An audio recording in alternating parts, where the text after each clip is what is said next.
পতাকাটা তো নামাতে হতো পতাকা।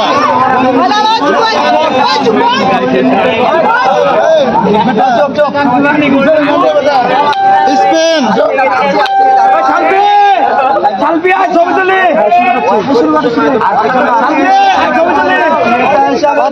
মান সম্মান আছে রে, ফাইনাল পর্যন্ত খেলছে। তোরা কি লাগছিস?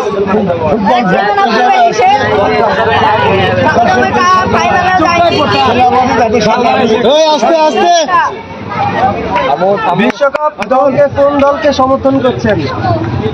আমি তো আপনারা সবাই জানেন আগাগোড়ায় স্কুলের পক্ষে ছিলাম। স্কুলের খেলাটা সবসময় তাদের নিয়ন্ত্রণে রাখে, এটাই হলো খেলাধুলা হিসাবে তরুণ ও রাজনীতি সমাজে ইতিবাচক ভূমিকা কি রাখতে পারবেন? এই খেলাধুলার মাধ্যমে আজকে সারা দেশে যে মাদকের বিস্তার রয়েছে, এই বিস্তার থেকে রোধ করার একটা মাত্র পথ, সেটা হলো এই খেলাধুলা। এই খেলাধুলার মাধ্যমে একটা দেশকে বিশ্বের দরবারে খুব সহজেই পরিস্থিতি লাভ করা যায়। একটা খেলাধুলা করে যত পরিস্থিতি লাভ করে একটা দেশের প্রধানমন্ত্রী হয়েও কিন্তু অতটা পরিস্থিতি লাভ করে না। তালি হবে, তালি হবে।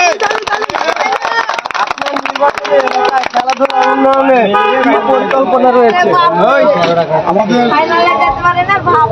দেশ নায়ক তারেক রহমান নতুন বাংলাদেশ রাজ্যের সরকার হচ্ছে, তাই ধারাবাহিকভাবে আমাদের বাবা মানপুরের মাটি ও মানসিকতা অ্যাডভোকেট শফিউল্লাহ মিলন ভাই, তার হাত ধরে আমি ইনশাল্লাহ নওহাটাকে একটা কিয়ামতি ভাবে যেন একটা ভালো টিম তৈরি করতে পারি, তার জন্য সার্বক্ষণিক আপনাদের পাশে থেকে আপনার সাথে থেকে আমি সহযোগিতা করবো।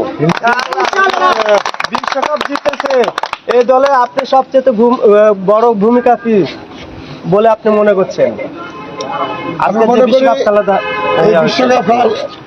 মূল ভূমিকা সেটা হলো এই যে স্পেনের যে খেলা, তারা ধারাবাহিক মাথা ঠান্ডা করে, তারা কোনো সময় মাথা গরম করে না, এবং তারা যেভাবে আজকে আপনারা দেখেছেন সবাই যে বলটা কিন্তু এই যে খেলা হলো মোট প্রায় 120 মিনিট।